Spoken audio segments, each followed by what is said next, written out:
Good morning. Today we are going to discuss on hydrogen spectrum. Hydrogen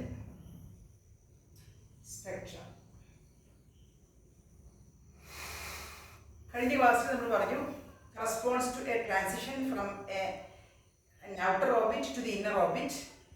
There is a wavelength and the equation for that wavelength is written as 1 by lambda is equal to minus E1 by hc into 1 by nf square minus 1 by ni square.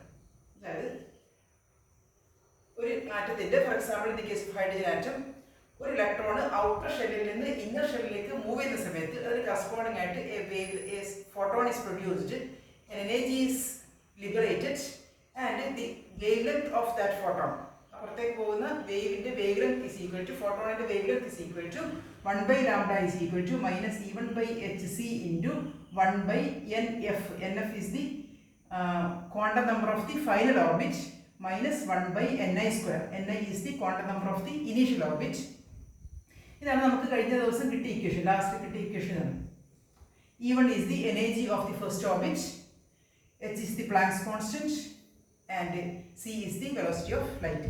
ഇനി നമ്മൾ ഹൈഡ്രജൻ്റെ സ്പെക്ട്രമാണ്. ഹൈഡ്രജൻ്റെ spectrum പ്രത്യേകമായിട്ട് എടുക്കാനുള്ള കാരണം ഏറ്റവും simplest atom എന്ന് പറയുന്നത് ഹൈഡ്രജനാണ്. കാരണം hydrogen consist of only 1 proton and 1 electron. ഒറ്റ ഇലക്ട്രോണേ ഉള്ളൂ. ആ ഇലക്ട്രോൺ ഏതെങ്കിലും ഒരു ഷെല്ലിൽ നിന്ന് താഴത്തെ ഷെല്ലുകളിലേക്ക് മൂവ് ചെയ്യുന്ന സമയത്ത് വി ഗെറ്റ് എ സ്പെക്ട്രം. അങ്ങനെ പലതരത്തിലുള്ള ട്രാൻസിഷൻസ് ഉണ്ടാവും. അതിന് കറസ്പോണ്ടിങ് ആയിട്ട് different spectrum can be seen. എങ്ങനെ എന്തൊക്കെ തരത്തിലുള്ള സ്പെക്ട്രമാണ് ഹൈഡ്രജൻ്റെ കേസിൽ ഉണ്ടാവുക, എന്തൊക്കെ തരത്തിലുള്ള സ്പെക്ട്രൽ സീരീസ് ആണ് ഉണ്ടാവുന്നത്, ഇതാണ് നമ്മൾ ഈ ക്ലാസ്സിൽ പഠിക്കുന്നത്. അപ്പോൾ this is the general expression. ഇനി consider a hydrogen atom in which an electron is moving from an outer orbit to the first orbit. This is the first orbit, n is equal to 1. This is the second orbit, n is equal to 2. This is the third orbit, n is equal to 3. n is equal to 4. n is equal to 5. n is equal to 6, 7, etc. ഇത് വരച്ച് കാണുമ്പോൾ നിങ്ങൾക്ക് മനസ്സിലാവും ഈ gap കുറഞ്ഞു വരുന്നുണ്ട്. Gap means എനർജിയാണ്. This corresponds to energy.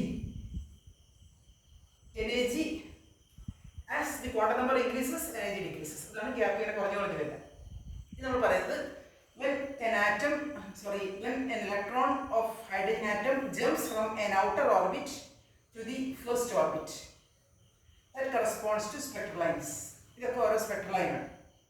When an electron jump from fourth orbit to the first orbit, that corresponds to one spectral line.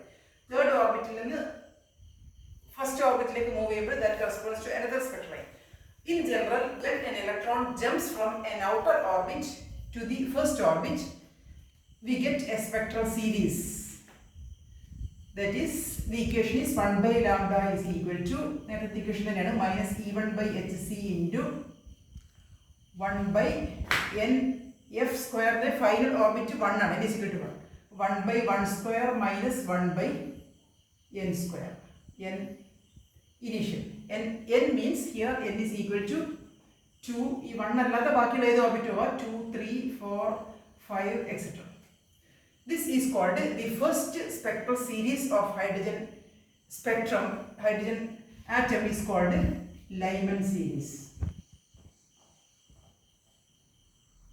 This is Lyman series. This is the equation of Lyman series. Okay. ഇനി അടുത്തത് next എന്ന് പറയാൻ പോകുന്നത് an electron jumps from an outer orbit to the second orbit. This is the second orbit, n is equal to 2. An outer orbit to the second orbit, n is equal to 3 to n is equal to 2, or n is equal to 4 to n is equal to 2, or n is equal to 5 to n is equal to 2, so on.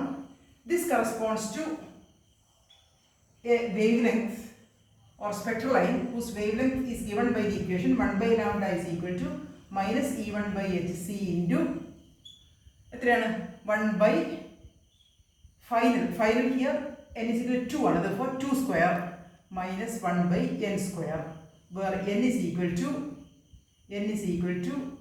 2 ന്റെ മുകളിലുള്ളതൊക്കെ 3, 4, 5, etc. This is called Balmer series. Balmer series. So in Balmer series, an electron moves from an outer orbit to the second orbit.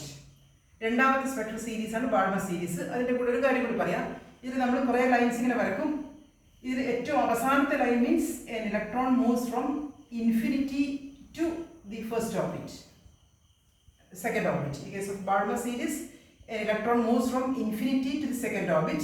That is the last one, that is called spectral limit. ഈ ലൈനിൽ പറയുന്ന പേരാണ് spectral limit. Okay, next, third spectral series is called Paschen series. Paschen series ഇത് നിങ്ങൾക്ക് തന്നെ അറിയാം എങ്ങനെയാണ് ഇത് ഉണ്ടാകുന്നത്. അതായത് when an electron moves from an outer orbit to the third orbit. When electron 1, 2, 3, 4, 5, etc. When an electron moves from the outer orbit to the third orbit, we get a spectral series. That series is called Paschen series. Here, initial orbit is n is equal to 3, 4, 5, 6, etc. n is equal to 4, 5, 6, etc. And the final orbit is 3. Therefore, equation is 1 by lambda is equal to minus E1 by hc into 1 by 3 square minus 1 by n square, where n is equal to 4, 5, 6, etc. വേറൊരു കാര്യം നമ്മൾ കഴിഞ്ഞ ദിവസം നിങ്ങൾക്ക് ഞാൻ work തന്നായിരുന്നു. What is the value of E1 by hc. E1 by hcയുടെ value നിങ്ങൾ ചെയ്തു, കാൽക്കുലേറ്റ് ചെയ്തു, and you got as 1.097 into 10 raised to 7 meter inverse 1, which is called Rydberg constant. ഞാൻ കഴിഞ്ഞ ദിവസം പറഞ്ഞതായിരുന്നു, അത് വാല്യൂ ഡെറൈവ് ചെയ്യാൻ നിങ്ങൾക്ക് ഹോംവർക്ക് ചെയ്ത് തന്നതായിരുന്നു. Rydberg constant ആണ് E1 by hc കിട്ടുക. that is equal to 1.097 into 10 raised to 7 per meter. ഇനി അവസാനത്തെ series fund series. Fund series ഇതിന്റെ സ്പെല്ലിംഗ് ശ്രദ്ധിക്കുക, PFUND ആണ്. Fund series in which the transition corresponds to an outer orbit to the fourth orbit. An outer orbit to the fourth orbit, that is from n is equal to 5, 6, 7, etc. The transition from n is equal to 5, 6, 7, etc. to the fifth orbit, that is equation is 1 by lambda is equal to minus E1 by hc into 1 by 4 square minus 1 by n square. This is the fifth series. ഇത്രയും 5 സീരീസുകളാണ് നമ്മൾ define ചെയ്തത്. പിന്നെ സീരീസുകൾ ഉണ്ടാവും, അത് അതിൻ്റെ energy level വളരെ ചെറുതായതുകൊണ്ട് നമ്മളതൊന്നും ഡിഫൈൻ ചെയ്തില്ല. We are defining only 5 spectral series: Lyman series, Balmer series, Paschen series, Brackett series and Pfund series. ഇതിനകത്ത് ഏത് സീരീസിലാണെങ്കിലും the longest wavelength ഏതായിരിക്കും? Wavelength is longest when 1 by lambda is the smallest. When 1 by lambda is very smallest, then lambda is the longest, that is wavelength is the longest. And we have to calculate, in the homework we have to calculate the longest wavelength of 1 Lyman series, 2 Balmer series. Longest wave length of Lyman സീരീസും Balmer സീരീസും നിങ്ങൾ കണ്ടുപിടിക്കണം. ഞാൻ example പറഞ്ഞുതരാം. Lyman സീരീസിൻ്റെ കേസിൽ longest wave length എന്തായിരിക്കും? ഇത് ഏറ്റവും ഈ വാല്യൂ ഏറ്റവും കുറവ് വരുന്നത് 1 by lambda, ഏറ്റവും മിനിമം വരുന്നത് ദറ്റ് ഈസ് ലാംഡ മാക്സിമം.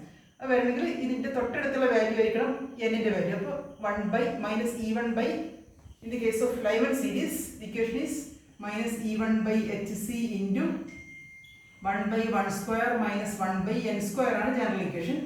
ഏറ്റവും ചെറിയ വാല്യൂ 1 by lambda വാല്യൂ ഏറ്റവും ചെറുത് കിട്ടുന്നത് when n is equal to 2, that is 1 by 1 square minus 1 by 2 square. ഇതാണ് കണ്ടുപിടിക്കേണ്ടത്.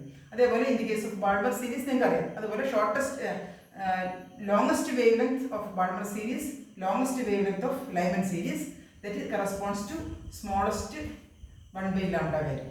ഈ വാല്യൂ കണ്ടുപിടിക്കുക, കാൽക്കുലേറ്റ് ചെയ്ത് നിങ്ങൾ സബ്മിറ്റ് ചെയ്യുക. ഇത്രയും പഠിക്കുക. ഒരു വീഡിയോ കൂടിയിട്ട് ഇത് ചെയ്തതിന് ശേഷം ഞാൻ ഒരു ഹാഫ് ആൻ അവറിന് ശേഷം അടുത്ത വീഡിയോ നിങ്ങൾക്ക് ഇടുന്നതാണ്. ഓക്കെ.